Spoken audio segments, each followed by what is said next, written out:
Hey, this is Priyanshi Yadav of MCom Applied Economics from University of Lucknow. I'm here with the topic Hetzer-Ohlin theory, which is also known as HO theory, which was given by Burwit Ohlin and Elie Hetzer, which is an extension and improvement to the comparative cost theory, which was given by David Ricardo. That's why this theory is also known as factor endowment theory and modern trade theory. This theory helps to promote international structure that depends upon comparative advantage and abundance of factor.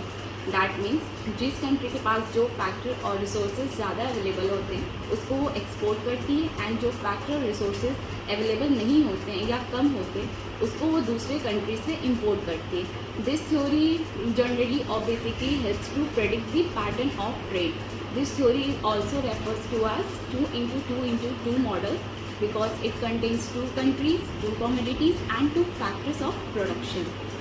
So every country has different factor endowments. Some has more capital, some has more money or labor.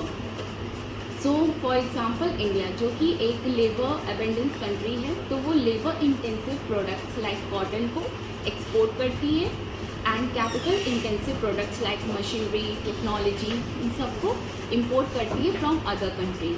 Same USA जो कि एक capital abundance country है, तो capital intensive products like machinery and technology को export करती है in different countries, and labour intensive products like cotton को import करती है from other countries.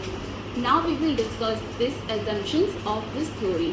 The first assumption is दोनों पार्टिसिपेटिंग कंट्री के फैक्टर्स एंड प्रोडक्ट मार्केट में एक परफेक्ट कंपटीशन होना चाहिए. Second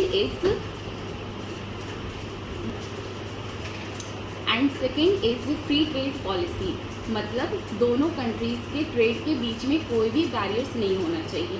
third one is factor supply, जो दोनों कंट्रीज के बीच में फिक्स्ड होनी चाहिए. And fourth one is goods demand, जो कि दोनों कंट्री में सेम होना चाहिए. Now at last we will discuss Leontief paradox without which this theory is incomplete. In 1951 doctor Wassily Leontief has tested HO theory on USA conditions. उसमें उन्होंने पाया कि जो यूएसए है वो सम लेबर इंटेंसिव प्रोडक्ट्स को एक्सपोर्ट कर रहा है and some capital intensive products को इंपोर्ट कर रहा है, जो कि एचओ थ्योरी के अपोजिट अगेंस्ट है. तो इसमें इन्होंने पाया कि जो तो इसमें ये है कि लेबर टू टाइप्स के होते हैं, skilled labour and unskilled labour. तो जो यूएसए है वो स्किल्ड लेबर इंटेंसिव प्रोडक्ट्स को एक्सपोर्ट करता है, जिसमें कैपिटल यूज़ होता है टू ट्रेन दी लेबर्स और to make them expertise in each और सम प्रोडक्ट्स. नाउ जो अनस्किल्ड लेबर इंटेंसिव प्रोडक्ट्स होते हैं उसको वो एक्सपोर्ट करता है, क्योंकि उसमें ज़्यादा कैपिटल नहीं मैन पावर यूज़ होती है. सो इतने एक्सेप्शंस होने के बाद भी एचओ थ्योरी एक बेसिक और रेलेवेंट स्ट्रक्चर देता है so that to understand the international trade. That's all for today. Thank you.